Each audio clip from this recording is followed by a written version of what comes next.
প্রিয় ভাইয়েরা আমার, আপনারা যারা সোশ্যাল মিডিয়া রাজনীতিতে সক্রিয়, আপনাদের কাছে আমার একটা প্রশ্ন। আপনাদের কার স্মরণে আছে জামাতের যে ৫ জন নেতার ৭১ এ গণহত্যার দায়ে ফাঁসি হয়েছিল? এই বিষয়টি আপনাদের কার স্মরণে আছে?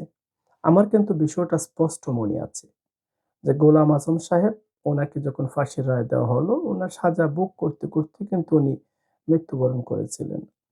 কিন্তু জনাব কাদের মোল্লা, "কোতে কাদের মোল্লার" যে শাহবাগে যে আমরা স্লোগান শুনেছিলাম, সেই স্লোগান এবং পরিপ্রেক্ষিতে কাদের মোল্লার ফাঁসি কার্যকর হতে আমরা দেখেছি।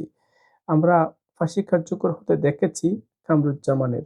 আমরা ফাঁসি কার্যকর হতে দেখেছি জামাতের শীর্ষ নেতা আলী আহসান মোহাম্মদ মুজাহিদের। আমরা ফাঁসি কার্যকর হতে দেখেছি মতিউর রহমান সাহেবের। আমরা সর্বশেষ কারাবরণ করতে মৃত্যুবরণ করতে দেখেছি সাইদী সাহেবের।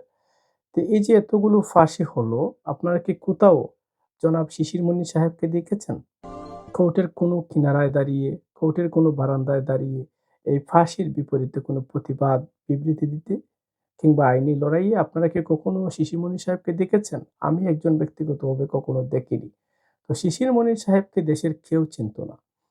উনি ৫ আগস্টের পরে আবরার ফাহাদের খুনিদের পক্ষে অবস্থান নিয়ে মিডিয়ার দৃষ্টি আকর্ষণ করার চেষ্টা করেছেন। দেশের যে শীর্ষ সন্ত্রাসী আওয়ামী লীগের খুনিদের, দুর্নীতিবাজদের দৃষ্টি আকর্ষণ করার চেষ্টা করেছেন যেন এই খুনিরা, দুর্নীতিবাজরা শিশির মনির আশ্রয় নেয় এবং এইখান থেকে উনি একটা মোটা অঙ্কের টাকা উপার্জন করে নিতে পারেন। উনি কিন্তু সফল হয়েছেন। আবরার ফাহাদের কেসটা নিয়ে উনি দেশব্যাপী আলোচিত হয়েছেন, সমালোচিত হয়েছেন। এটা ছিল উনার উদ্দেশ্য প্রণোদিত একটা কাজ। যেন দেশবাসী উনাকে চিনে। তো উনি সফল হয়েছেন। উনি শত কোটি টাকা এখান থেকে উপার্জন করেছেন। পাশাপাশি আপনারা শুনলে অবাক হবেন যে, যে আমাদের দরবেশ বাবা আছে না? এই দরবেশ বাবা সহ নামে বেনামে দেশের সত্তর হাজার কোটি টাকার মামলা শিশির মনিরের কাছে আছে।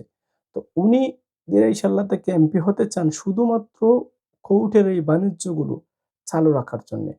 উনি যেন নির্বাচিত হওয়ার পর যেন এমপি নির্বাচিত হন, উনি যেন নির্বিবাদে উনি যেন কোর্টে গিয়ে এই দরবেশ বাবা সহ বিভিন্ন কোম্পানির নামে বেনামে অবৈধ কালো টাকার শত মামলার ডিল করতে পারেন, যেন এই মামলাগুলো নিজের আয়ত্তে রাখতে পারেন এবং হাজার কোটি টাকা উপার্জন করতে পারেন। কেবলমাত্র এই জন্যই শিশির মনির সাহেব এমপি হওয়ার জন্যে মরিয়া হয়ে পড়ে আছে। আদারওয়াইজ আদারওয়াইজ অন্য কোনো কারণে শিশির মনির সাহেব দিরাইশাল্লাহ থেকে নির্বাচিত হতে চান না এবং উনি যে দিরাইশাল্লাহর উন্নয়ন করতে পারবেন না, উনি নিজেও জানেন।